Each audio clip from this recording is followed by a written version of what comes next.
Par exemple, en 1980, il y a eu un coup d'État qui, à cette époque, j'ai quitté de la Turquie, je suis allé en Liban.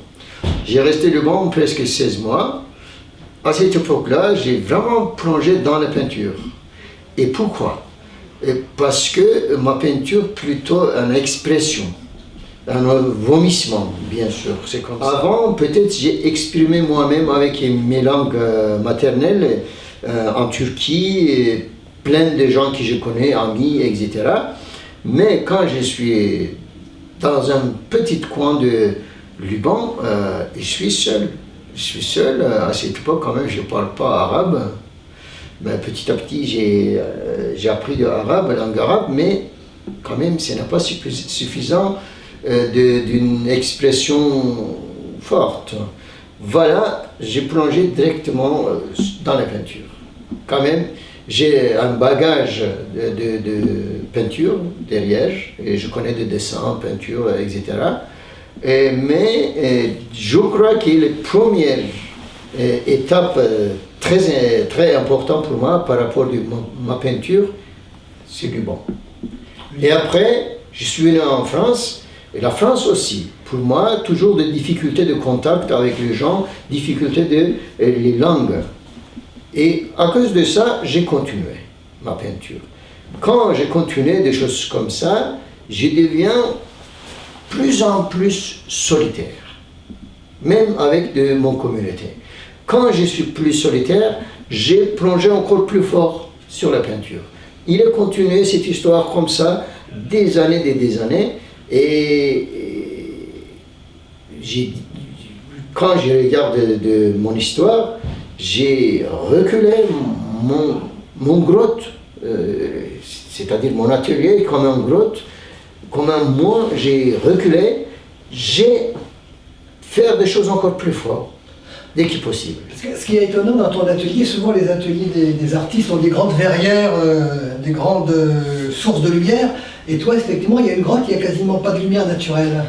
Tout à fait, tout à fait. D'abord, mon espace que j'ai peindre, même de lumière qui devient dans un vitre, de lumière, il vient du plafond. Aussi pas très net, mais seulement je trouvais de certains petits bruits de nature, parfois une pipe, parfois un corbeau ou quelques moineaux, parce que derrière il y a un petit jardin. Autrement, c'est vrai que c'est un espace génial pour réfléchir, pour une concentration.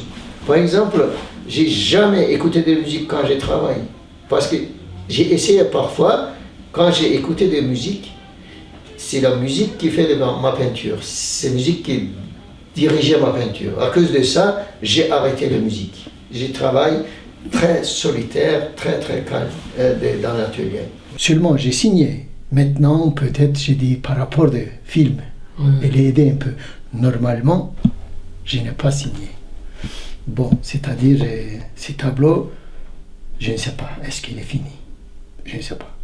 C'est une inquiétude pour moi maintenant, qui est continuée longtemps. Parce que un tableau qui, le premier coup, ça tombe pas mal. Encore une série qui est souvent, j'ai répété, j'ai retourné, détourné, des années. Quand dans le monde, une coin qui quelqu'un fusillé, quelqu'un exécuté de la mort, etc. J'ai fait de certains tableaux pour ce sujet. Et j'ai dit cette série est le matin devant le mur. En 1992, il y a un grand incendie de l'hôtel de une ville qui est juste au centre d'Anatolie, il s'appelle Sivas. En tout cas, guerre libération de la Turquie est réunie dans cette ville. Aussi, l'idée de libération, pour moi, démolie dans cette ville. Intégristes turcs, ils ont révolté, ils ont brûlé un hôtel qui dedans, il y a à peu près 200 d'intellectuels qui ils veulent faire une réunion dans cette ville. Et alors, il y a 37 morts. Ils ont brûlé pendant à peu près 12 heures. L'État turc, il n'a rien fait. Voilà les sculptures qui plutôt comme un colonne. J'ai commencé de cette série à peu près la même temps que série de debout de toile. Mais dans les sculptures, j'ai ajouté plutôt fertilité. J'ai fait une influence de déesses de Méditerranée, comme de Cybèle, ou on dit Kybélé, ou Artémis, etc. Ce type de sculpture, j'ai utilisé une carré comme symbole de la terre, carré noir, et c'est-à-dire en même temps notre chef des Malevich qui fait aussi carré noir. Et puis au-dessus, il y a un triangle noir, triangle égal, qui symbole de déesse. Et après, du sang, du tête, qui comme un cypre qui continuait, comme des dialectiques de la vie, quoi.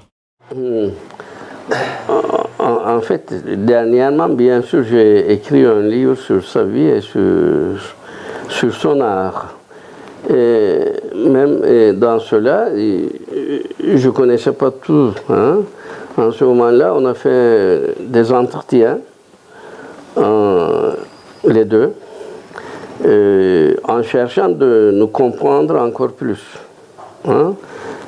C'est comme ça que je suis rentré dans ce monde de la peinture et de sculpture, disons, explicitatif.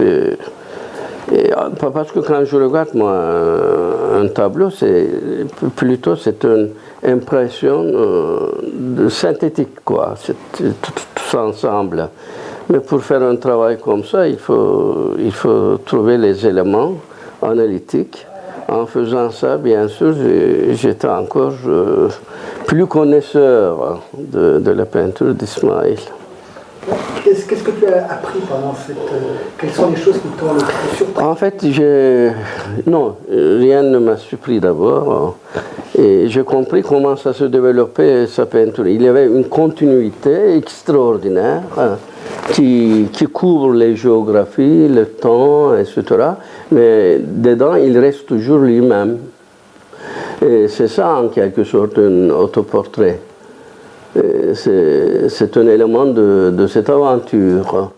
Quand il a commencé la guerre d'Irak, j'ai commencé un autre thème.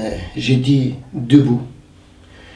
Et vraiment, une série que j'ai fait contre la guerre, mais en même temps, j'ai envie de comprendre de désert c'est quoi, l'homme de désert c'est qui, comment. À cause de ça, j'ai fait un grand voyage de Sinaï, d'Égypte.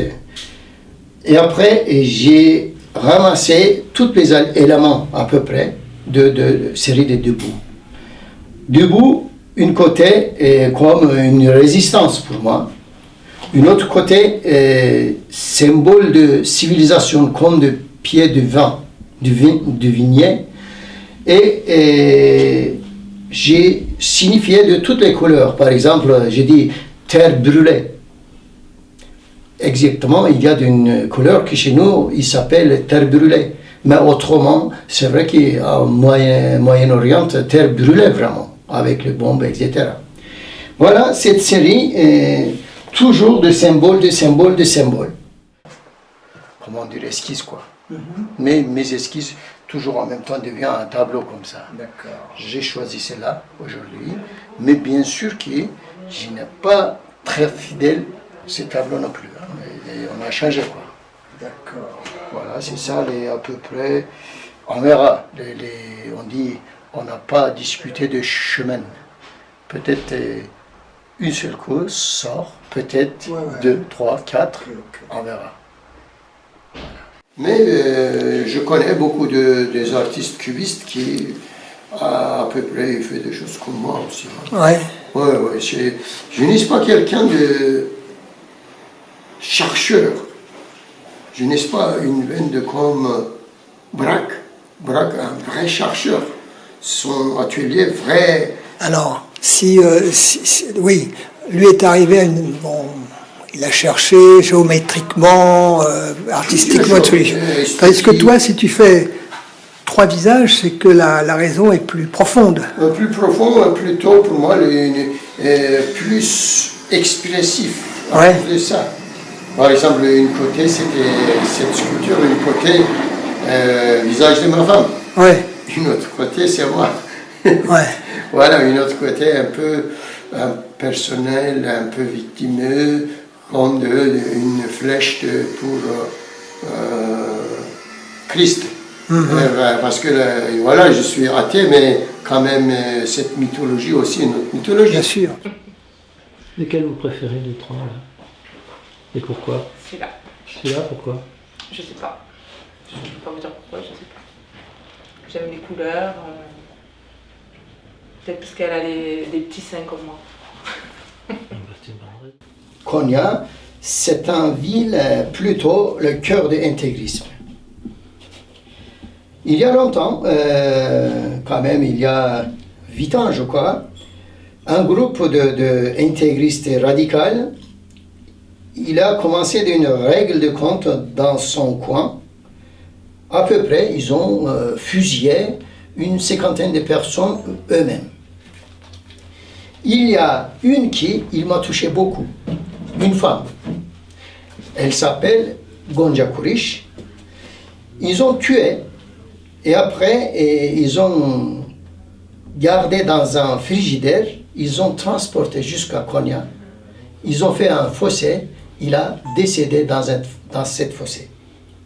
C'est une femme qui, leur beau-père qui forçait à entrer dans les histoires d'intégrisme, mais elle est super intelligente, elle a commencé d'une turbulence dans les groupes intégristes. Cette fille, elle est devenue musulmane et féministe. Yildirim est l'âme de la Méditerranée. Il est également le produit du XXe siècle et du XXIe siècle. En ce sens qu'il n'y a pratiquement pas de grand peintre qui n'ait souffert socialement, souffert physiquement, souffert de leurs excès.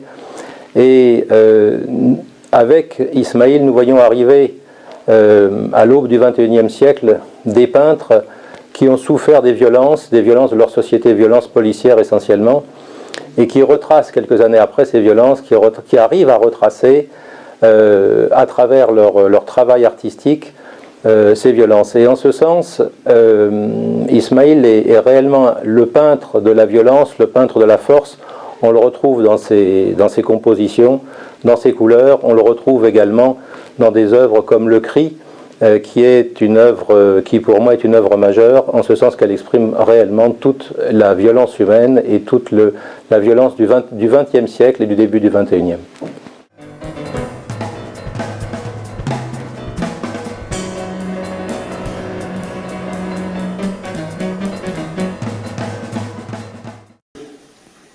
Voilà, le soleil symboliquement devient de noir, etc. C'est aussi pour la guerre du Moyen-Orient, un peu voilà, la destruction de la terre.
On a comme une ville qui détruit.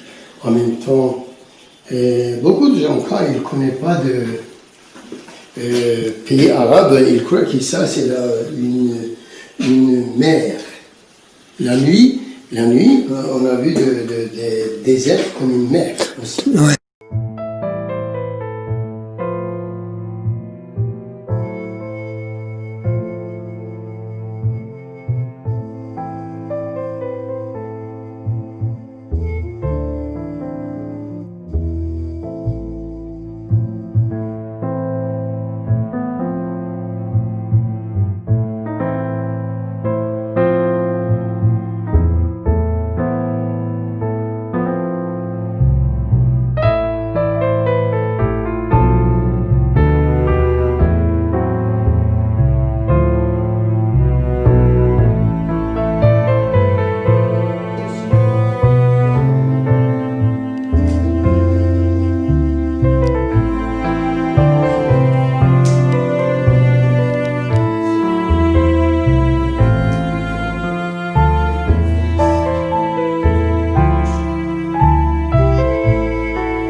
On a l'impression même que certaines sculptures sont sorties d'un tableau. Par exemple, dans les deux bouts, on pense... Hein, tout à fait. J'ai fait les séries de debout ou séries de les portraits en même temps avec les sculptures. c'est pas le même bois, ça. Ça, c'est le prunier. Un prunier, ça, oui. Ouais. Ça, c'est le prunier. Et aussi dans un jardin de mon ami. Il est mort. Il m'a dit, si tu veux, tu fais quelque chose. Voilà, j'ai fait cette sculpture. Donc il a ressuscité. Voilà. Et aujourd'hui, on a commencé un combat, le bois et moi.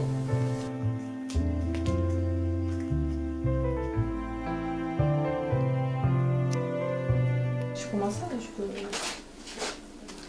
J'ai envie de faire les têtes multipliées, multivisages. Imagine que quelqu'un défendre eux-mêmes, il fait d'un cercle, tout le monde. Voilà, c'est comme Gézi, si vous voulez. Mais en même temps, j'ai pensé de Gézi. Quand j'ai fait ça, dans ma tête, psychologiquement, Gézi. Difficulté et résister les gens.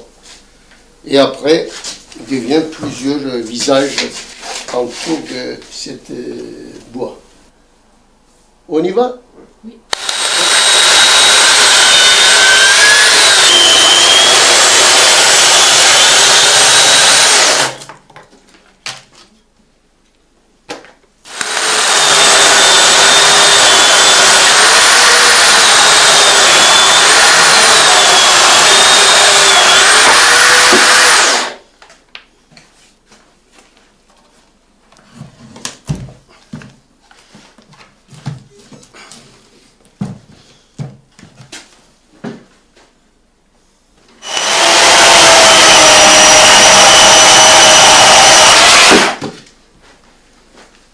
Voilà, j'ai changé de tronçonneuse parce que elle va chauffer. À cause de ça, je travaille plusieurs tronçonneuses. De temps en temps, tronçonneuse fatiguée et un peu reposée, mais pas moi.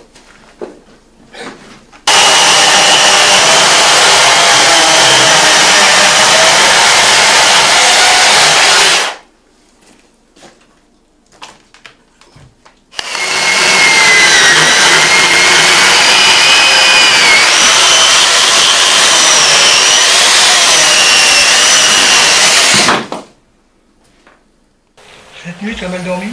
J'ai mal dormi et j'ai inquiété. Est-ce que va sortir de quelque chose de bien ou pas bien? Ouais. Parce que c'est vrai que le rythme avec les caméras, c'est pas pareil. Voilà, et à cause de ça, j'ai mal dormi. Mais ce n'est pas dire que le cauchemar, c'est la inquiétude. Ma tête, ma cerveau, je crois qu'il travaillait les nuits. Voilà. Et pour moi, c'est un bonheur. Voilà.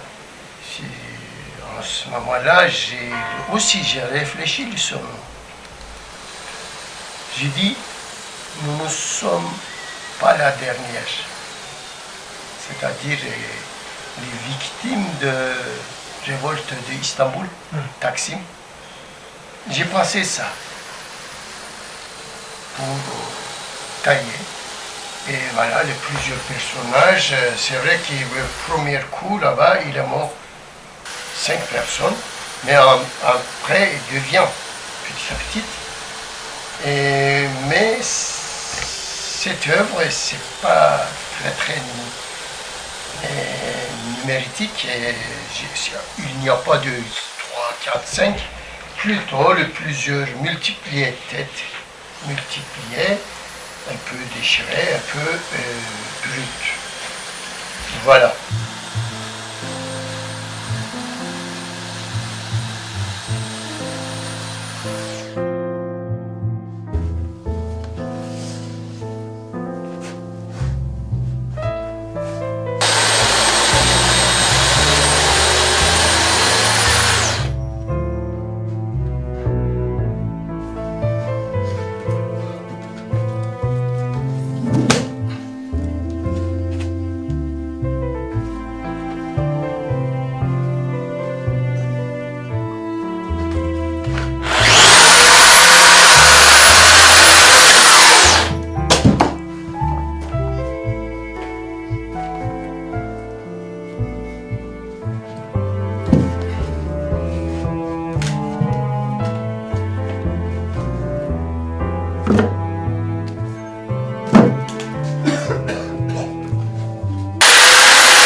Je sais pas partout, mais j'ai fait toujours une calcul de proportion partout comme une construction de la maison, quoi.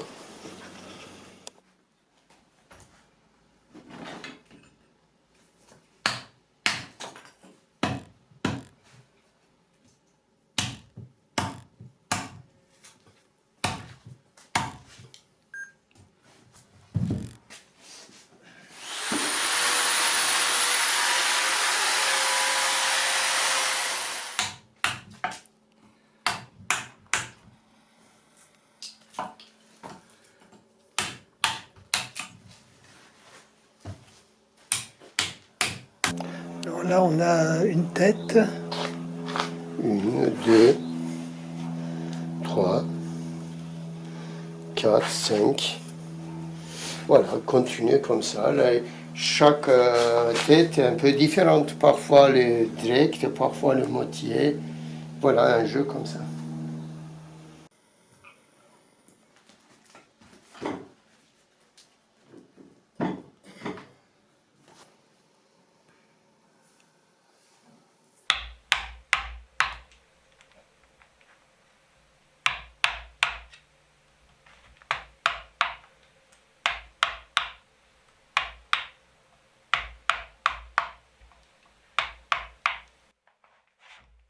Grosso modo, un petit peu sortir une œuvre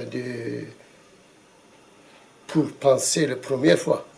C'est-à-dire toujours un peu différente. Je crois que les romanciers aussi, les mêmes cinéma. Quand tu as commencé, tu as un projet dedans, mais le projet n'est jamais sorti 100% qui tu pensais. Toujours un peu évolué, un peu changé, enlevé ou ajouté. Voilà. J'ai aucune possibilité d'ajouter, mais toujours j'ai cool. enlevé, quoi.